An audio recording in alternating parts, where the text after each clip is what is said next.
It's late. The road is empty. Elias is sitting in a car that smells almost new. His hands rest on the steering wheel, and for one quiet second, this feels like the thing he's been chasing for years. Freedom, motion, a version of his life that finally moves. Then the dashboard glows, and the glow is not just light.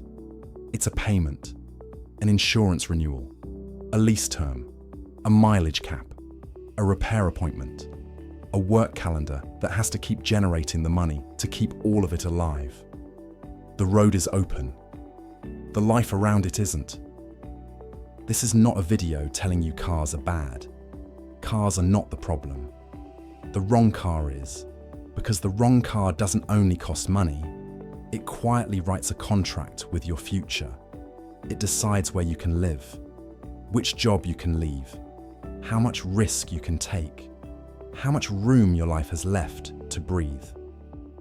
So here's the idea this video is built on. The car you drive is not just transportation, it is a monthly decision about how much freedom your future gets to keep. That's the lens this channel is built around. Not just what people buy, but the hidden systems that decide what their choices quietly become. The car is one of the loudest examples, because almost everyone touches it, and almost no one looks at it the way it deserves to be looked at. Now, let's be honest about something. Cars don't feel like obligations at the beginning. They feel like a rival. The first car means independence. A better car feels like a version of you that finally made it. A clean interior makes your life feel more organized than it actually is. A powerful engine makes you feel a little more powerful too. This isn't shallow, it's human. Cars aren't just machines, they're identity containers. They tell a story about who you are before you've said a single word. And that's the first thing to understand.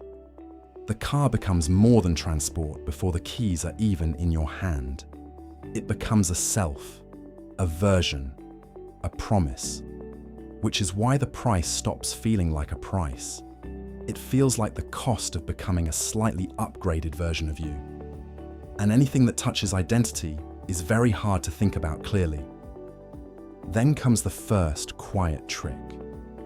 A $45,000 decision becomes only $599 a month.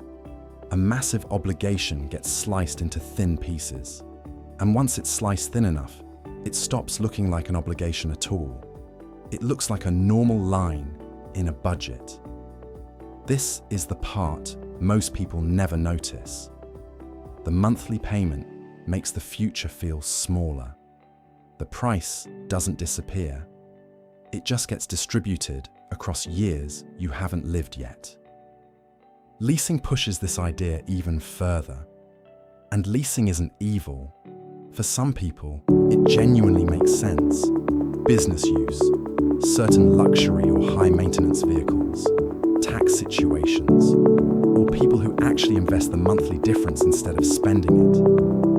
But for most people, leasing does something subtle. It gives them a new car every few years and a payment that never ends. The car changes. The obligation doesn't. The odometer resets.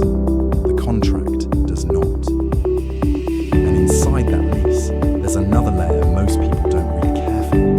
A mileage cap, often around 10 or 12,000 miles a year.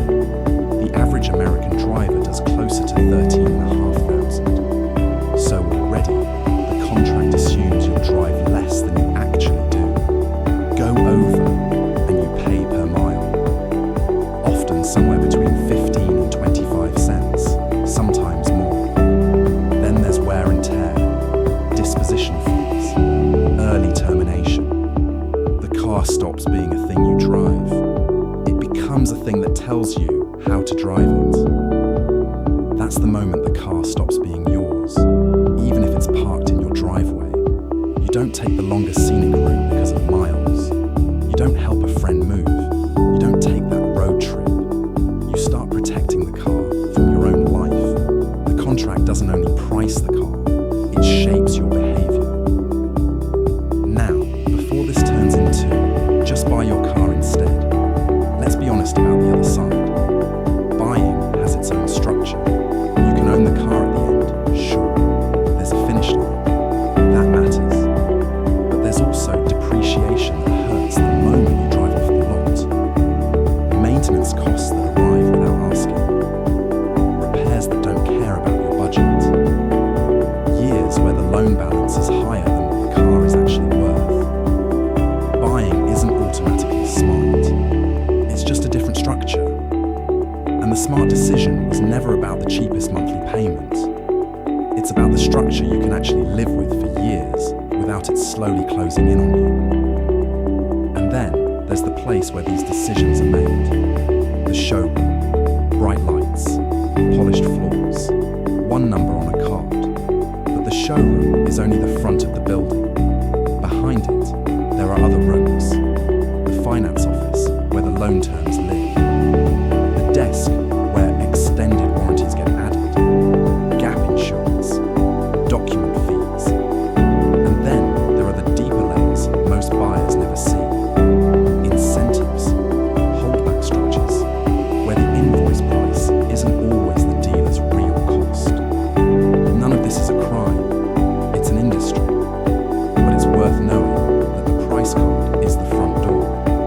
The structure is the rest of the house. This isn't a video teaching you how to negotiate. There are plenty of those. The point is bigger. The place that sells the car also sells the structure around the car. The structure is what you actually take home. The car is just the part you can see in the driveway. Now zoom out. Because this is where the car stops being a car. A high payment changes how brave a person can be. Quietly, without announcing itself. That bad job. Harder to leave.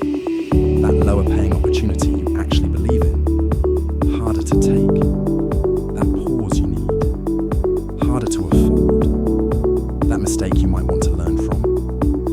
Harder to absorb. The car looks like freedom. But the payment can quietly reduce the number of choices you're allowed to make. That's the part this whole video is really about. People confuse mobility with freedom. They think because the car moves, their life moves. But moving and choosing are not the same thing. You can drive 500 miles in a weekend and still be running the same loop the rest of the week. The car gives you motion. The contract decides what's left of your options. And then there's the loop, the most quiet one. The job is hard, the week is heavy, so the car becomes a reward, something earned, something deserved. The upgraded version of the car raises the payment. The bigger payment makes the hard job harder to leave. The harder the job becomes, the more the car has to feel like the reward. Work, stress, reward car, bigger payment, more stress, bigger reward. The wheel keeps turning, and somewhere inside it, the version of you that wanted the freedom is still in the driver's seat, just with less and less room to actually go anywhere new. There's something else underneath this too. Cars carry status, like watches, like bags, like luxury in general. Investigations in places like Italy have shown that the price of a luxury good isn't only about materials or labor. A big share of it can be story, scarcity, marketing, social meaning. The same is true for many cars. You're not just paying for the engine. You're paying for the version of yourself the car is supposed to project, which is fine until the version of yourself starts costing more than the actual self can afford. And here's the part that almost no one says out loud. A car is not really paid for in dollars. It's paid for in time. Hours of work already promised to a job that hasn't happened yet. Months of future labor traded for a feeling that arrives now. People who build durable wealth tend to think about money this way. They don't ask, can I afford the payment? They ask, how many hours of my life am I locking into this object? Because once you see money as time,